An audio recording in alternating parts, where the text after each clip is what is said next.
Happy New Year, everybody, almost. I didn't play in the music like we usually do, but because I thought there'd be enough music. This is just going to be a little 15-minute mini show. I'm all in my New Year's attire with my derby hat. And this is from, in case you wonder, it is from a company called Meyer the Hatter. And they're in New Orleans. And they make great hats. Unlike 90% of the hat companies advertising on Facebook these days, which do not particularly make any kind of hats because they just buy cheap Chinese made hats and stuff them in a little 3x3 box and mail them to you. And when you get them, they're crushed. And if you think I'm joking, that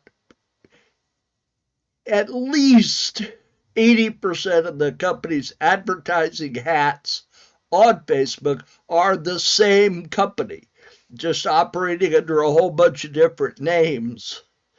Why they do that, I don't know. But anyway, this is happy times. We're going to talk about New Year's. Now, one thing I'm going to play for you is a little interview with Catherine Lee Scott, who is going to be a guest on the Fan Flack podcast coming up soon.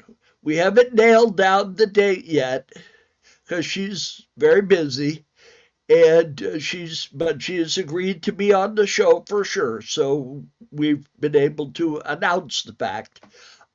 She was in an episode of Star Trek Next Generation, which is where I know her from, called Who Watches the Watchers. She played a proto-Vulcan. She was the main one of the Vulcan people in that episode. But most people probably know her from Dark Shadows. So right now I will play that little interview. I grabbed it off of YouTube. I didn't really have time to spend a lot of time editing it and making it look good. So some little icons pop up at the bottom. Just ignore those. They don't really impact the video, but they're a little annoying. And if I had time, I would spend time re-recording it and getting rid of those. I don't know why those pop up on the software that I use to capture it, but they do. So anyway, here I have to remove myself first, so the screen will be black for a second. But here's Catherine Lee Scott. Career all over again. I wouldn't mind starting off as Maggie Evans. It's an extraordinary thing to come out of acting school and discover that your first job allows you to play all these wonderful roles and in costume and in period and doing accents and then working in a kind of repertory group of actors. It's quite extraordinary. Well, I adore Dan Curtis. I think he's fabulous. He's a fierce man. He can be very ferocious, and in those days he was very explosive but also great fun. And he had a big heart. I remember he used to take us all out for big dinners every once in a while, and he was great at creating a kind of family atmosphere. You know, we really were all very close on the show, and I think that comes across. I also think he's a genius, frankly. I mean, to come up with this concept and to have made it the success that it is, and to have innovated all of these things that have been used on other shows. I mean, he started a lot of things with Dark Shadows. I don't have any special feeling for vampires, and I remember the very first day that Jonathan Frid came on the show, and with the wolf head cane and the cape, and that we knew that he was going to be a vampire. And I was flabbergasted. I couldn't imagine how that was going to work into the show. I had no experience of vampires before. I didn't even really know what it was all about.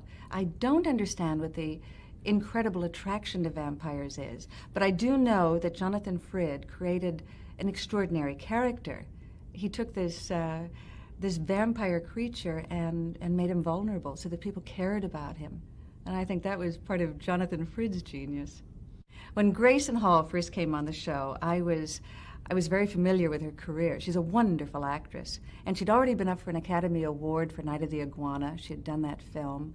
And she was a highly respected actress. So when Grayson came on the show, it made all of the rest of us kind of sit up a little straighter. When people like Thayer David and Mitchell Ryan and Grayson Hall, you know, the veteran actors that came on to play those characters, it just gave all of the rest of us who were just starting out our careers kind of a lift. I mean, they were wonderful. Of course, there are going to be fans who are obsessive. That's part of being a fan. I mean, you care so much about something. There are some Dark Shadows fans who, for example, the woman who's got fangs that she's had her dentist bond onto her teeth. They will be there forever. But she's a housewife with 2 children, and she's decided that that's what she wants to do. And she's a devoted Dark Shadows fan. It sounds extraordinary, and it is. There are others who have changed their names. I get letters quite often from people who have changed their name by deed poll to Collins. And we actually have somebody named Josette Collins, and she's changed her name that way. She's legally known that way. But that's part of that obsessive thing about being a fan. Most of the other people who come to these festivals are, you know, they do it in a spirit of fun. They come once a year. They love watching the episodes and reruns, but they're not obsessive in that way. They're just a few. When Grayson Hall and Joel Crothers died, I was very close to both of them. And when they died in the same year, floods of memories came back. And I started writing a book called My Scrapbook Memories of Dark Shadows. And I knew I didn't want to publish it with a big company because it would only be on the market for a couple of months. And I knew how to reach that audience. So I decided to start a publishing company, publish the book myself, and the book did incredibly well. It was picked up by a book club. It sold thousands and thousands of copies. And I decided to take the profits that I made and put it into the publishing company and start publishing books by other authors. So I've now published about 40 books, and on a variety of subjects, all nonfiction entertainment. And that book, My Scrapbook Memories of Dark Shadows, was to celebrate the 20th anniversary.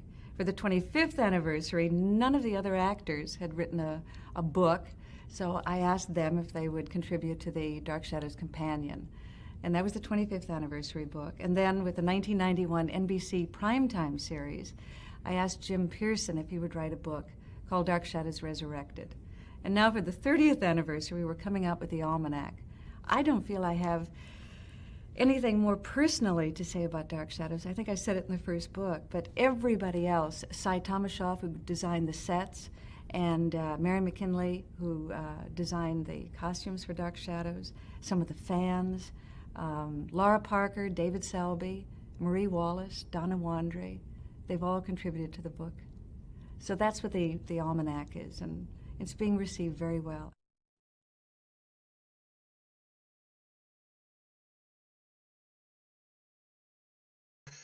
Sorry about that.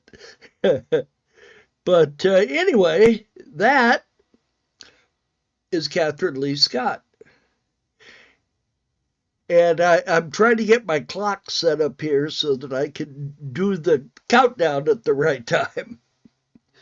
It's a little hard to do because, unfortunately, Apple used to have a thing where you could put a clock face on your phone, so you know, in a large clock face.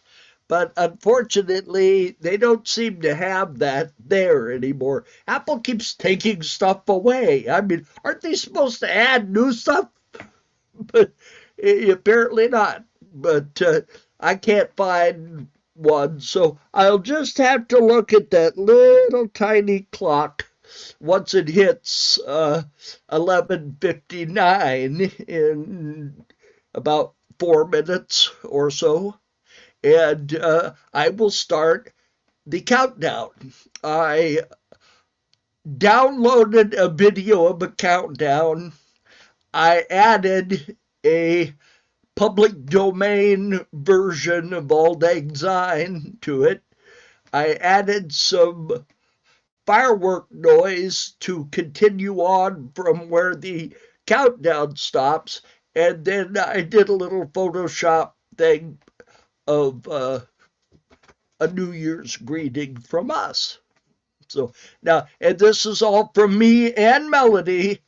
Melody having her hip problem, as she does. I'm sorry, my granddaughter came in. If you wish to stand in here when I do the countdown, dear, you're more than welcome to. I just want to say hi. But I can't set up for, you can talk, but you won't be able to hear anything but me.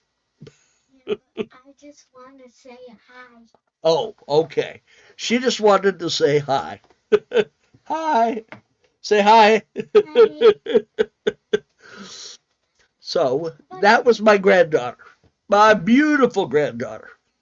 Okay, so anyway, we are 3.5 minutes away from 2024 here in Southern California in the Pacific time zone. If you're anywhere else, this don't count. But if you're in the Pacific time zone, I'm going to do a countdown for you. I spent all sorts of time trying to find a shirt with, I have 2 or 3 shirts with wine glasses and things like celebratory, but they all have green in them, and when you use a green screen, that don't work. All right, so we are at 11:57. And some time here, there. We are at 11:57 and about 30 seconds. So we're getting closer. So I hope you enjoyed that Catherine Lee video, Catherine Lee Scott. I apologize. I spelled her name wrong on the first 2 posts I put on Facebook. I have since gone back and corrected those. So it has the correct spelling of her middle name on there. Okay, so we are down to right now 11:58. So we have 2 minutes left. So like I said, we're getting closer. And I don't think I'll jump up and down. I'm sitting in my chair and very comfortable. So I'll go, whoopee! Now, when I go to the countdown, you won't see me again. Because we're going to the end of it with the greeting, and then we're going off. So I will tell you now, Happy New Year. I hope you all have a wonderful year and a wonderful New Year. And have a great time. Drive safe going home. If you're out someplace, we don't want you to get hurt. We want you back for the podcast because you got to see Catherine Lee Scott. All right, we're coming up on 59 right now, 11:59. Okay, so we have at 10 seconds to New Year's, I will go to the countdown because it is a 10-second countdown. All right, we're 45 seconds away. 40, 35, 30 seconds to 2024. 25 seconds. 20 seconds. 15, 14, 13, 12, 11,